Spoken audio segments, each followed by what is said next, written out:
Hi hello welcome to my channel unique fashion by Malathi. అందరూ ఎలా ఉన్నారండి? ఇవాళ మన వీడియో వచ్చేసి సమ్మర్ స్పెషల్, పిల్లల నుంచి పెద్దల వరకు ఎంతో ఇష్టంగా తినే ఐస్ క్రీమ్ని ఇంట్లో ఏ విధంగా తయారు చేయాలన్నదే ఇవాళ వీడియో అండి. ఇందుకోసం ముందుగా ఒక గిన్నెలో 1 లీటర్ చిక్కటి పాలను తీసుకోండి, లేదా పాల డైరీలో ఫుల్ క్రీమ్ మిల్క్ అంటే ఇస్తారు. ఈ పాలను తీసుకొని బాగా మరిగించండి. ఇందులో కొద్దిగా పాలను సపరేట్ చేసుకొని ఒక కప్లోకి ఇందులో 1.5 spoon custard powder, vanilla flavour custard powder తీసుకున్నానండి నేను. దీన్ని కలిపి బాగా మంచిగా మిక్స్ చేసి పక్కన ఉంచుకోండి. ఈలోపు మన పాలు కూడా కాస్త మరిగి చిక్కబడ్డాయి. చూస్తున్నారు కదండి. ఇందుకోసం చిక్కబడిన చిక్కటి పాలను కానీ లేదా ఫుల్ క్రీమ్ మిల్క్ను మాత్రమే తీసుకోండి. ఇప్పుడు మనం మరుగుతున్న పాలలో మనం ఇందాక మిక్స్ చేసి పెట్టుకున్నటువంటి కస్టర్డ్ పౌడర్ మిశ్రమాన్ని ఇందులో వేసి కలుపుతూ ఉండండి. కస్టర్డ్ పౌడర్ మిశ్రమం వేసిన 2-3 నిమిషాల్లోనే మన పాలన్నది కాస్త చిక్కబడుతూ వస్తాయండి. ఇప్పుడు మన టేస్ట్కి తగ్గట్టు షుగర్ను యాడ్ చేసుకోండి. ఒక 2-3 నిమిషాలు మరిగించిన తర్వాత స్టవ్ ఆఫ్ చేసి వీటిని పూర్తిగా చల్లార్చుకోండి. ఏమాత్రం వేడి లేకోకుండా పూర్తిగా చల్లార్చుకోండి. ఇప్పుడు చల్లబడిన తర్వాత వీటిని ఒక మిక్సర్ జార్లోకి తీసుకొని పల్స్ ఇచ్చుకుంటూ ఆగి నెమ్మదిగా గ్రైండ్ చేయండి.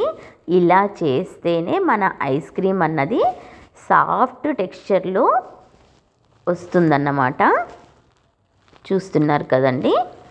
ఇలా బాగా గ్రైండ్ చేసుకోండి. చూస్తున్నారు కదా, అప్పుడే మన బ్యాటర్, ఐస్ క్రీమ్ బ్యాటర్ అన్నది కాస్త ఫోమీగా వస్తుంది. చూస్తున్నారు కదండి, ఇలా రావాలి. అందుకే రఫ్గా గ్రైండ్ చేయకుండా ఆగి నెమ్మదిగా గ్రైండ్ చేయండి. ఇప్పుడు దీనిని ఒక కంటైనర్లోకి తీసుకొని పైన ప్లాస్టిక్ ర్యాపర్ను ఉంచండి. ఎందుకంటే పైన లిడ్ క్లోజ్ చేసినప్పుడు ఆ లిడ్కున్న వాటర్ అన్నది ఐస్ క్రీమ్ మీద పడకుండా పైన ఒక ప్లాస్టిక్ ర్యాపర్ను ఉంచి లిడ్ బాగా క్లోజ్ చేసేసి ఒక 2 to 3 అవర్స్ రిఫ్రిజిరేటర్లో ఉంచండి. 2 to 3 అవర్స్ తర్వాత మన ఐస్ క్రీమ్ బ్యాటర్ అన్నది ఇంకాస్త చిక్కబడి ఉంటుందండి. ఇప్పుడు సేమ్ ఇది వరకు చేసిన ప్రాసెస్లోనే మరొకసారి మిక్సీ జార్ తీసుకొని ఇందులో మన ఐస్ క్రీమ్ బ్యాటర్ను వేసి సేమ్ ముందులాగానే ఆగి నెమ్మదిగా గ్రైండ్ చేయండి. బీటర్ ఉంటే బీటర్తో అయినా ఇలా చేసుకోవచ్చండి. నెక్స్ట్ టైం చేసినప్పుడు మీకు బీటర్తో ఎలా చేయాలన్నది చూపిస్తాను. ఇవాళ మిక్సీ జార్లోనే ఎలా తయారు చేయాలన్నది చూపిస్తున్నాను. చూస్తున్నారు కదండి. ఇలా నెమ్మదిగా గ్రైండ్ చేసుకోండి. సేమ్ ప్రాసెస్లోనే మరి ఒకసారి ప్లాస్టిక్ ర్యాపర్ను పైన క్లోజ్ చేసి మన లిడ్ అన్నది క్లోజ్ చేయాలండి.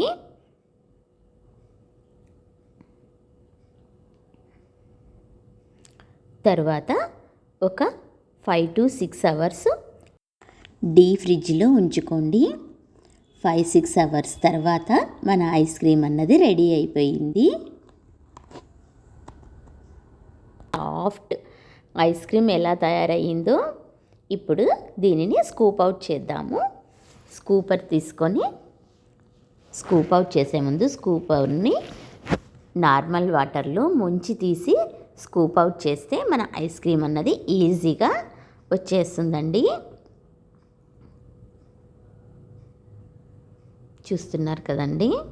ఇలా నార్మల్ వాటర్లో ముంచి తీసి మన ఐస్ క్రీమ్ను స్కూప్ అవుట్ చేద్దాము.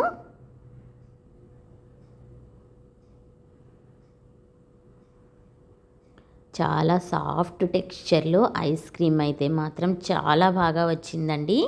ఒక్కసారి ఇలా ట్రై చేయండి.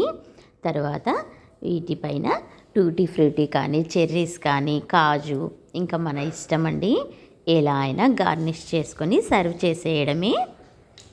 చూస్తున్నారు కదండి, మన సాఫ్ట్ టెక్స్చర్లో వెనీలా ఫ్లేవర్ ఐస్ క్రీమ్ అన్నది రెడీ అయిపోయింది. ఇంట్లోనే ఎంతో ఈజీగా చేసుకోవచ్చండి ఐస్ క్రీమ్ అన్నది. మా బాబు స్కూల్ నుంచి రాగానే ఐస్ క్రీమ్ ఇచ్చాను. ఎంతో ఎంజాయ్ చేస్తూ తింటున్నాడండి. ఎలా ఉంది అంటే సూపర్ అమ్మా, నో వర్డ్స్ అని చెప్తున్నాడు. ఇలా మీ ఇంట్లో కూడా మీ పిల్లలకు చేసి పెట్టండి, ఎంతో ఇష్టంగా తింటారు. ఇదండి ఇవాల్టి వీడియో. ఈ వీడియో మీకు నచ్చిందని అనుకుంటున్నాను. ఈ వీడియో మీకు నచ్చినట్లయితే లైక్ చేయండి, షేర్ చేయండి, సబ్స్క్రైబ్ చేయండి. మరో వీడియోలో మరీ కలుద్దాం. అంతవరకు బాయ్ ఫ్రెండ్స్.